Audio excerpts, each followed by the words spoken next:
Hi, Daniela. I really like your decision to focus on the idea of childhood abuse. I wish I had thought to bring in some of the data and research that I brought to my class in France this winter because I talked a lot about the influence of Rousseau, Jean-Jacques Rousseau. He codified this idea of the importance of raising a child naturally and without the restrictions of society. And that's, I think, a strong romantic overlap with what Emily Bronte is doing right here. And I also really like your choice of quotation here, in part because it ties in, as you'll see very easily, with this week's module and the issue of intense fusion that Emily imagined, which is really interesting in contrast to Charlotte Bronte's childhood narrator, Jane Eyre, who doesn't give us the same intensity of fusion, despite coming from the same family with the same extraordinarily vital, compelling sibling connections. For Emily, this was a very different sort of unity.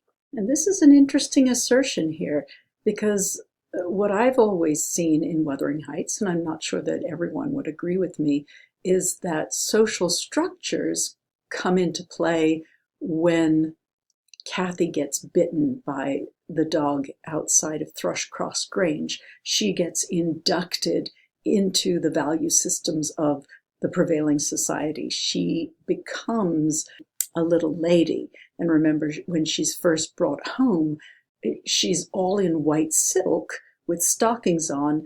And when her beloved dogs come running up to leap up on her, she pulls back. And of course, Heathcliff, in his own way, has been aligned with the animals in the house. So she's pulling back from that very natural childhood that she experienced and is entering into this socially sanctioned version of what a young woman should be. And that, of course, is much more restrictive than what a man should be. But then we look at the etiolated example of the extreme restrictions, and that's Edward Linton, right? Who's like a pretty doll, according to Nellie Dean.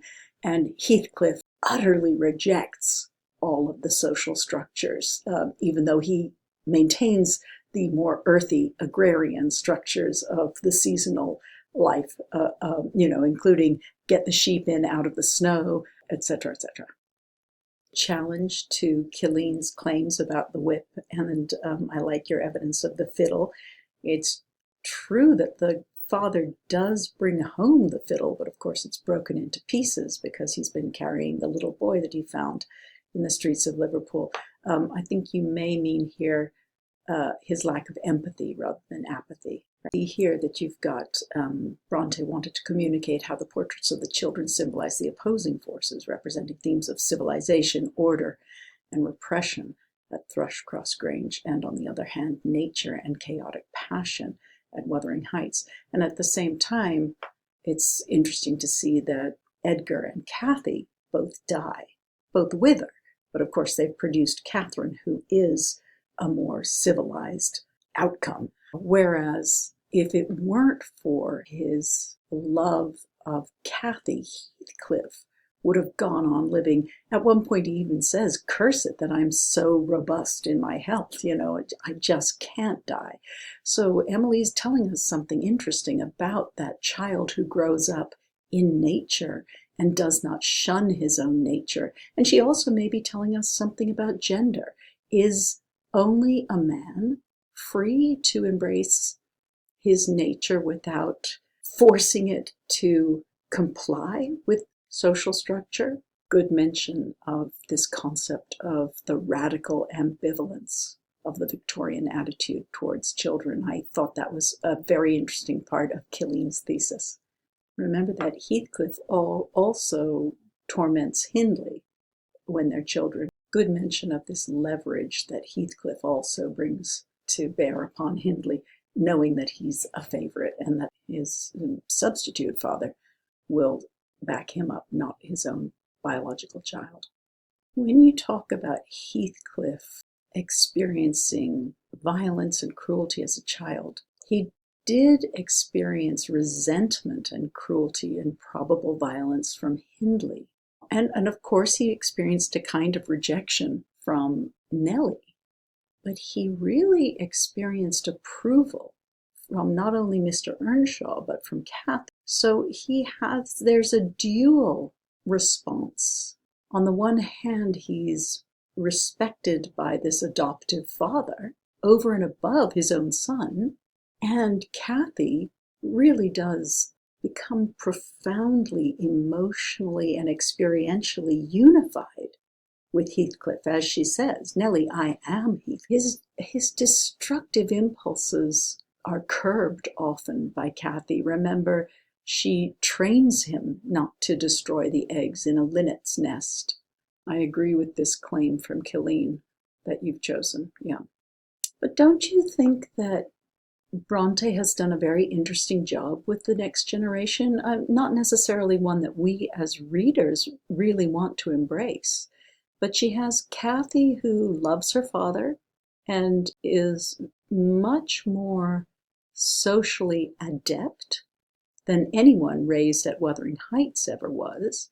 She has Hareton, who is highly masculine. He's physically strong. He can work the land. He knows how to take care of sheep. And he survives and is, again, socially trained. And then you have Linton, who is this almost doomed seed of the tyrannical, passionate, wicked, cruel, socially excoriated outsider.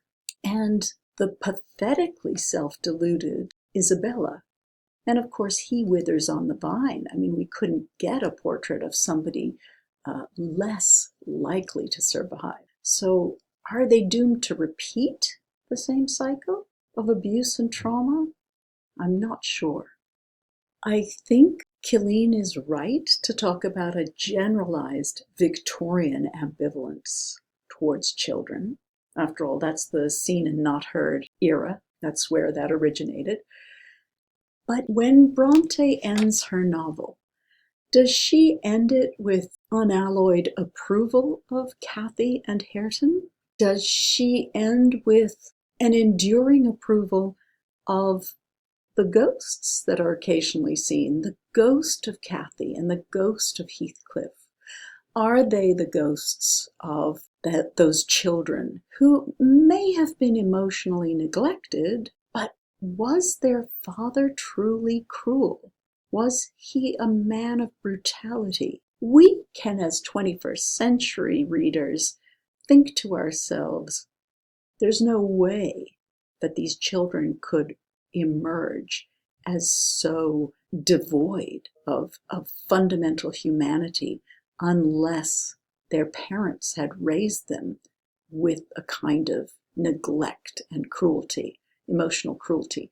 But that may not be the way that Emily Bronte imagined the household in which her characters were growing up. Her father was probably quite domineering. He probably had expectations of his children which they strove to reach, and that probably included walking very quickly, funnily enough, where they would have to trot along beside him, and he was a demanding person. He was also a clergyman. He wasn't a person who raised his hand to his children. I'm not saying that we have to make a direct connection between Emily Bronte's own childhood and her own siblings' experiences, but I'm saying that there is likely to be a model in there somewhere. For example, her brother Branwell, who was an alcoholic and indeed a drug addict. We could argue that that is the inevitable consequence of having been raised by somebody there was no maternal softening presence after their mother died. Apparently her sister, who is the model for Aunt Reed in Jane Eyre, her sister Elizabeth was a fairly emotionally harsh person. So there was no maternal softening in their childhood.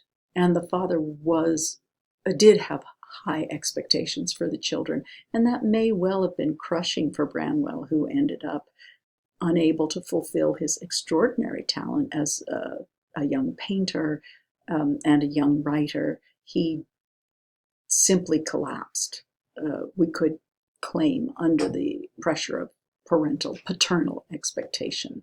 It seems to me that Emily's novel is fairly radical. Sorry, I was interrupted a couple of times between my attempts to record this. So the last thing I wanted to say was, I think the ending of Bronte's novel tells us a different story from the one that you're considering here. And it's an uneasy story because it is a reconciliation of the social and socializing forces. And remember, Heathcliff's offspring, Linton, doesn't survive. So all of that passion, that natural, uninhibited passion, is subsumed. Whereas Cathy, the child of Cathy, and Hareton, the child of Hindley, survive, connect, ultimately marry. And so even though they're cousins, they would all have been cousins, but even though these two are cousins, they go forward not in a repetition of cyclical trauma, but out of the crucible, right? Out of the crucible, they've been refined. So in some kind of refined state, they emerge, whether or not it's one that Emily Bronte believes is the deep reconciliation, or whether the union of the ghosts is the more profound reconciliation, is something we have to struggle with. Okay.